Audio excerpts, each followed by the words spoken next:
William Shakespeare, the iconic English playwright, created stories that have shaped Western literature for centuries.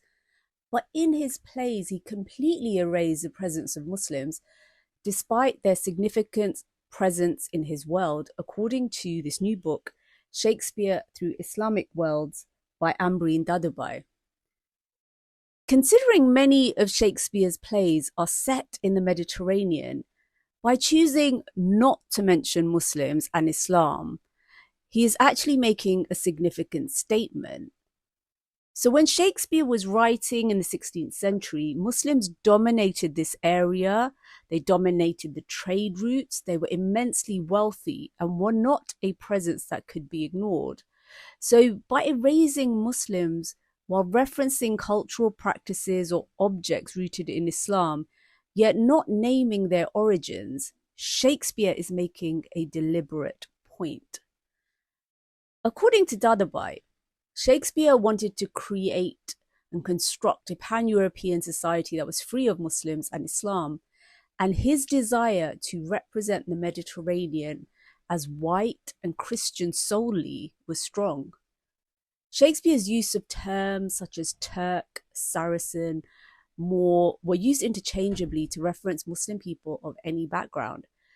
But looking at these terms today, people wrongly assume that Shakespeare was writing only about colour and ethnicity.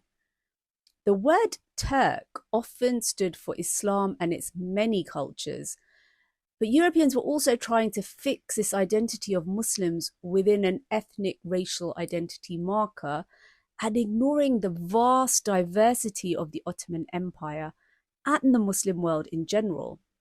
And these attempts to racialize people is a colonial tactic of division and to control the other is still part of the framework today.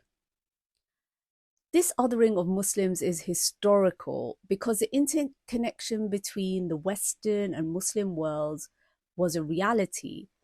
And in Shakespeare's time, Queen Elizabeth I was excommunicated from the Catholic Church by the Pope for her Protestantism.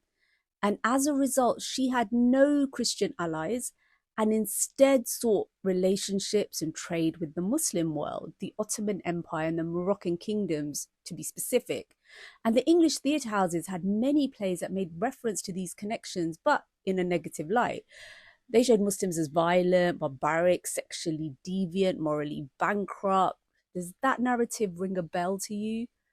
And Dadabhoy explores this concept of race further in connection to Shakespeare. Classifying people through the colour of their skin and using racial terminology is part of European ideas of sorting people through physical difference. The focus is overwhelmingly on skin colour, which isn't a reliable way to capture the full picture of someone's identity.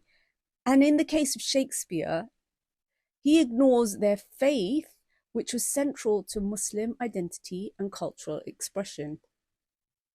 So, as well as race being a social construct and not actually being a tangible marker of identity, it is also a construct of space, according to Dadabhoy.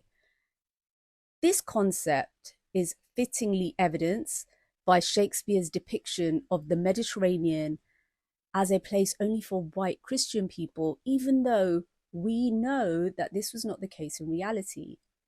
Because at this time, the Mediterranean area was dominated by the more powerful Muslim world, yet Shakespeare and others were contributing to this project of European world-making and dominance. The exclusion of Muslims continues in the world today, where Western systems and governance follow that same construction of white superiority. The continuous use of race to describe people of diverse backgrounds, heritage, and faith fits this worldview, and the idea of race has often been used historically to justify systems of exploitation and oppression around the world. The use of the term Moor in Shakespeare and his most famous Moorish character Othello is stripped of his full identity and his Muslimness. The term Moor derives from the Spanish moro, which in turn is derived from the Latin Maurus, which means an inhabitant of Mauritania, which was a Roman name for the Maghreb or North Africa. Moor is associated with Islam mainly because of the long history of Muslim rule in Spain. The use of the term Moor was used to describe Arabs, Africans, North Africans, and Slavic Muslims, all under the same banner. And Shakespeare in Othello racializes the identity of Moor in his work. The discussions around race and power are really interesting in relation to Shakespeare's work. Racism is a set of beliefs and actions that justify unequal treatment. And Dadabhoy states that race cannot function outside of a racist framework.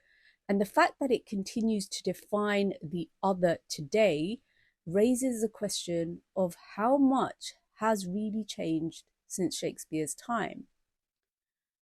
The way Shakespeare hides Islamic identities and existence in the margins is very similar to modern-day realities. Muslims being seen as incompatible with Western liberal values and suggest that Muslims are fundamentalist, homegrown sleeper agents of terror who must be surveilled and controlled to ensure the safety of the white Christian nation. This is a repeated narrative throughout history since the birth and the quick ascendance of Islam. So these anti-Muslim sentiments are not new, and this work on Shakespeare Through Islamic Worlds exposes how central Islam and Muslims are to the Western culture's self-image and self-representation. Erasure is as bad as overt anti-Muslim sentiments. And Dadabhoy explains her interest in Shakespeare was shaped by her own Muslim identity, but also by the historical amnesia that surrounded her in scholarship that has further marginalized Islam and Muslims from history and literature. Yet by writing about this erasure, she is targeted and judged for her otherness because the narrative she's painting falls outside this dominant Anglo and Euro-American viewpoint. So the impact of being excluded and wiped out from history is significant and systemic. And if we do not confront how canonical literature like Shakespeare's constructs and maintains white supremacy, we risk repeating the same silences that shape our present. Uncovering these erasures is not just literary critique, it is a demand for historical justice and genuine inclusion.